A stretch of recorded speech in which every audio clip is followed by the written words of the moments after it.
সুখের সমাজ গড়তে দিলে। আসসালামু আলাইকুম ওয়া রাহমাতুল্লাহি ওয়া বারাকাতুহু।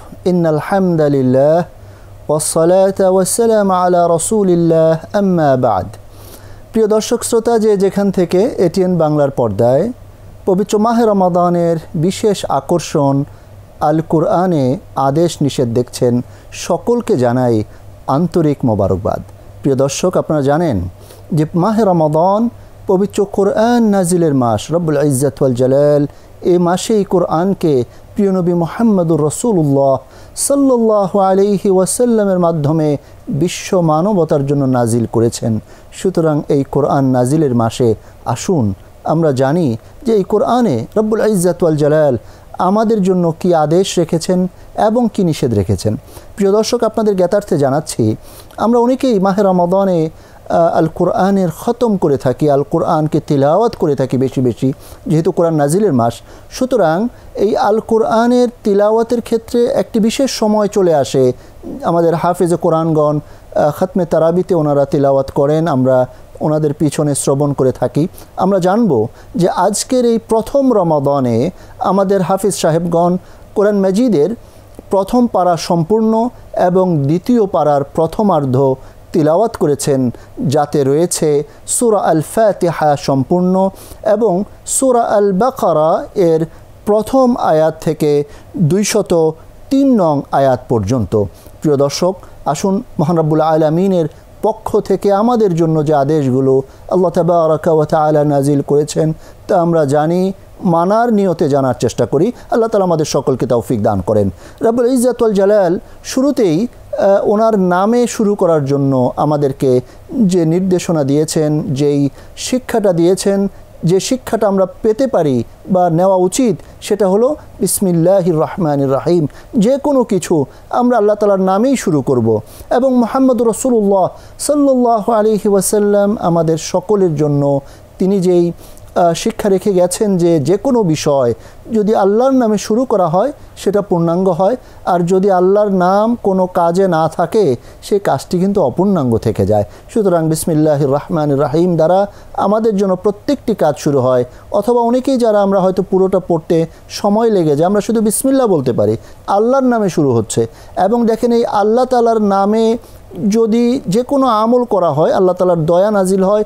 পাশাপাশি আল্লাহর নামে যদি জন্তু পশু জবেহ করা না হয়, এটাও কিন্তু খাওয়া যায় না, হারাম হয়ে যায়। হালাল হওয়ার জন্য, বরকত আসার জন্য, রহমত আসার জন্য আল্লাহ তাআলার নাম নেয়া প্রতিটি মুমিন মুসলিমের জন্য কর্তব্য এবং জরুরি। রব্বুল আলামিন ও পবিত্র কোরআনের শুরুতেই সূরা আল ফাতিহা এর শুরুতেই বিসমিল্লাহির রহমানির রহিম রয়েছে। যদিও ইখতিলাফ আছে যে কেউ কেউ বলেছেন এই বিসমিল্লাহ কি আসাবুল মাসানি সূরা আল ফাতিহা এর প্রথম আয়াত, নাকি বিসমিল্লাহ বাদেই আমরা 7টা আয়াত এখানে আমরা গণনা করব।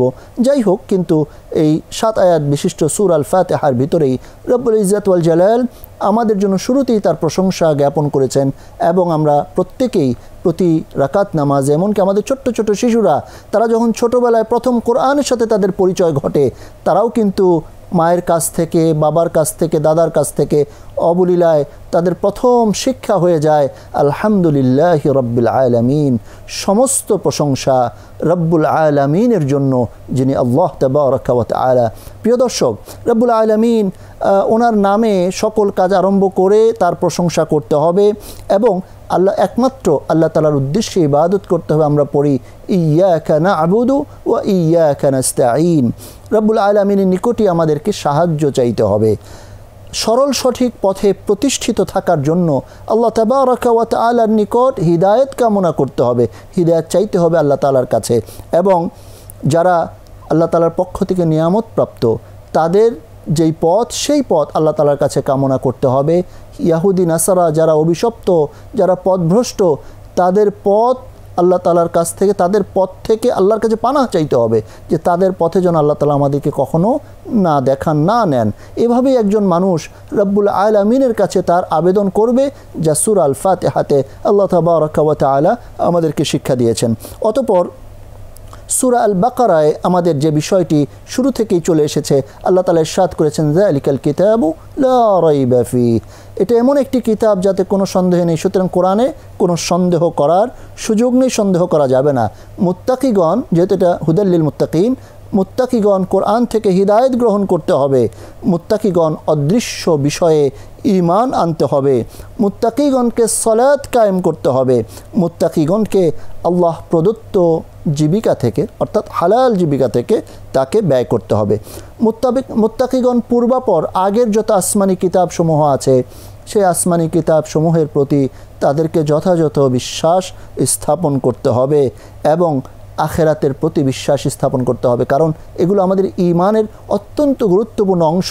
এর বাহিরে আমরা যদি অন্য কিছু চিন্তা করি, ধারণা করি, আমাদের আকীদায় চলে আসে, তাহলে কিন্তু আমরা ভুল পথে চলে যাব, হিদায়াতের পথে থাকতে পারবো না।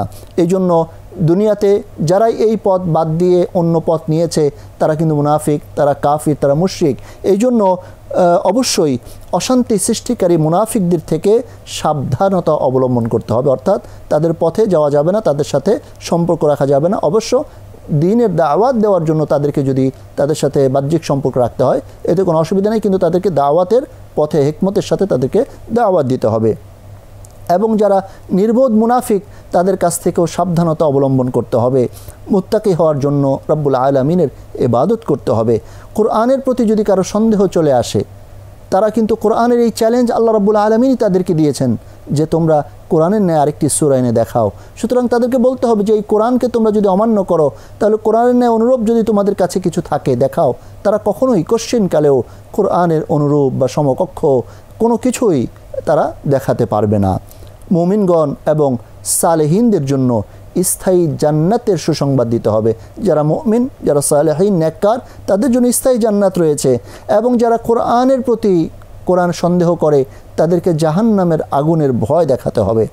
আল্লাহ তাআলার পক্ষ থেকে প্রদত্ত উপমাসমূহ যদি ক্ষুদ্রও হয়, ক্ষুদ্রাতি ক্ষুদ্রও হয়, তার প্রতিও পরিপূর্ণ বিশ্বাস স্থাপন করতে হবে। মানুষ এবং শয়তান পরস্পর শত্রু বিধায় শয়তানকে শত্রু গণ্য করতে হবে, তাকে কখনো বন্ধু মনে করা যাবে না। আল্লাহ রাব্বুল আলামিনের ক্ষমা প্রাপ্তির জন্য তার শেখানো বাণী দ্বারা প্রার্থনা করতে হবে। শুধুমাত্র আল্লাহ তাআলাকেই ভয় করতে হবে, সালাত কায়েম করতে হবে, যাকাত দিতে হবে, রুকুকারীদের সাথে রুকু করতে হবে, সাজদাকারীদের সাথে সাজদা করতে হবে, অর্থাৎ জামাতের সাথে সালাত আদায় করতে হবে। আর আমরা জানি প্রিয় নবী মুহাম্মদ রাসূলুল্লাহ সাল্লাল্লাহু আলাইহি ওয়াসাল্লাম আমাদেরকে জানিয়েছেন, কেউ যদি জামাতের সাথে সালাত আদায় করে, সে তাহলে 27 গুণ বেশি সওয়াব লাভ করবে ইনশাআল্লাহ। সুতরাং এই বিষয়ে আমাদেরকে সচেতন হতে হবে। ধৈর্য এবং সালাতের মাধ্যমে আল্লাহ তাআলার কাছে সাহায্য কামনা করতে হবে। দেখেন, দুনিয়ার মানুষ সবসময় অসহায়, যে কোনো সময় সে বিপদে পড়ে যেতে পারে। সে কি অস্থির হয়ে যাবে? না, বরং এই মুমিনের জন্য দায়িত্ব, কর্তব্য, সে রব্বুল আলামিনের নিকট ধৈর্য ধারণ এবং সালাতের মাধ্যমে আল্লাহ তাআলার কাছে সে সাহায্য প্রার্থনা করবে। বিনীতগণ, প্রতিপালকের নিকট অবশ্যই যে সাক্ষাৎ আসবে, এই সাক্ষাৎ তাকে বিশ্বাস করতে হবে। মানে যারা মুমিন, তারা আল্লাহর সাথে অবশ্যই তাদের সাক্ষাৎ ঘটবে। তারা যেন তাদের আকীদাকে বিশুদ্ধ করে নেয় যে আমরা যে রবের ইবাদত করছি, অবশ্যই তার সাথে আমাদের সাক্ষাৎ ঘটবে। এই বিশ্বাস তার হৃদয়ে, তার কর্মে, তার মননে ধারণ করতে হবে। বিচার দিবসকে ভয় করতে হবে। রব্বুল আলামিন ওই দিবসে মানুষের সব যা কিছু সে দুনিয়াতে করেছে সব কিছু আল্লাহ তাআলা তাকে দেখিয়ে দেবেন।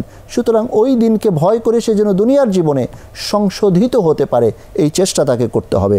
আল্লাহ রাব্বুল আলামিন কর্তৃক যত বিষয় আদেশ করা হয়েছে, সেই আদিষ্ট বিষয়গুলো তাকে মেনে চলতে হবে, পালন করতে হবে। পিতামাতা, আত্মীয় স্বজন, ইয়াতিম, মিসকিন, তাদের সাথে সদাচরণ করতে হবে, মানুষের সাথে সদালাপ করতে হবে। আল্লাহ রাব্বুল আলামিনের পক্ষ থেকে উত্তম প্রতিদান পেতে হলে অবশ্যই ঈমানের সাথে সাথে তাকওয়ার জিন্দেগি গঠন করতে হবে। সালাত কায়েম করে যাকাত দিতে হবে। আল্লাহ তাআলার নিকট সম্পূর্ণরূপে আত্মসমর্পণ করতে হবে। সৎকর্মপরায়ণ হতে হবে। রব্বুল আলামিন যে কিতাব আল কুরআন নাজিল করেছেন, তাকে যথাযথভাবে তিলাওয়াত করতে হবে। আল্লাহ রাব্বুল আলামিনের অনুগ্রহের কথা সর্বদা স্মরণ করতে হবে।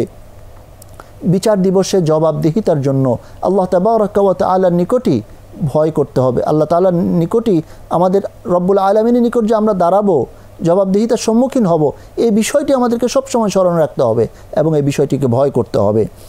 মুসলিম মিল্লাতের মিলন কেন্দ্র কাবাকে সদা সর্বদা পবিত্র রাখতে হবে।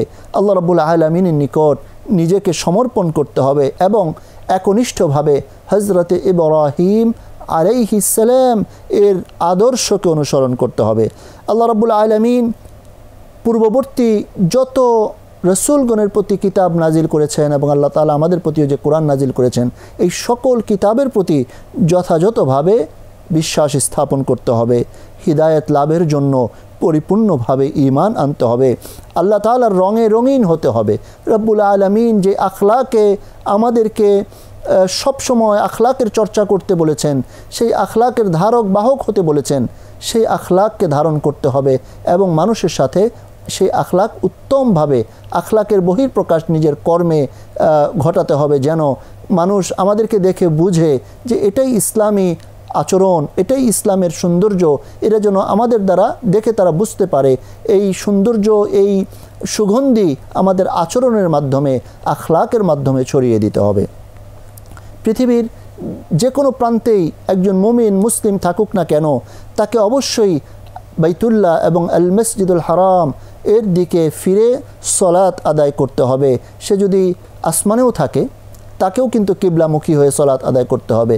সে জমিনের নিচে থাকুক তাকে কিন্তু কিবলামুখী হয়ে সলাত আদায় করতে হবে। সে পানিতে থাকুক, যে কোনো অবস্থায় যে কোনো জায়গায় থাকুক না কেন, তাকে কিন্তু বাইতুল্লাহর দিকে ফিরেই সলাত আদায় করতে হবে। সৎ কর্মে প্রতিযোগিতা করতে হবে। নেক আমল, মানুষ নেক আমল থেকে দূরে সরে যেতে চায়, অথচ আল্লাহ তাবারাকা ওয়া তাআলা আমাদেরকে আদেশ করেছেন যে নেক আমলের দিকে সকলে এগিয়ে আসো, প্রতিযোগিতা করো। এবং আল্লাহ রাব্বুল আলামিনকে ভয় করতে হবে, জালিমদেরকে নয় বরং আল্লাহকেই ভয় করতে হবে। রাব্বুল আলামিনকে স্মরণ করতে হবে, কারণ এই স্মরণের দ্বারা আমাদের হৃদয়গুলো তাজা থাকবে এবং আল্লাহ তাআলার প্রতি কৃতজ্ঞ হইতে হবে। আল্লাহ রাব্বুল আলামিন আমাদের সকলকে তার প্রতি কৃতজ্ঞ হওয়ার জন্য আদেশ করেছেন এবং আমাদের এই রব্বুল আলামিনের কাছেই সাহায্য চাইতে হবে। সাহায্য চাওয়ার ক্ষেত্রে অত্যন্ত গুরুত্বপূর্ণ বিষয় হলো সালাত এবং সবর, ধৈর্য। যারা ধৈর্য ধারণকারী তাদেরকে সুসংবাদ দিতে হবে, জান্নাতের সুসংবাদ রয়েছে তাদের জন্য, এবং যারা ধৈর্য ধারণকারী তাদের জন্য আল্লাহর সন্তুষ্টির সুসংবাদ রয়েছে, এই সুসংবাদ দিতে হবে। রব্বুল আলামিনের পক্ষ থেকে যে কোনো ধরনের পরীক্ষার সম্মুখীন হওয়ার ব্যাপারে মানে আমাদের সকলকে প্রস্তুত থাকতে হবে যে আল্লাহ যে কোনো পরীক্ষা করতে পারেন, আমি যেন কোনো পরীক্ষায় মানে রব্বুল আলামিনকে ভুলে না যাই, বরং তার কাছেই যেন আমরা আমাদের সাহায্য চাই।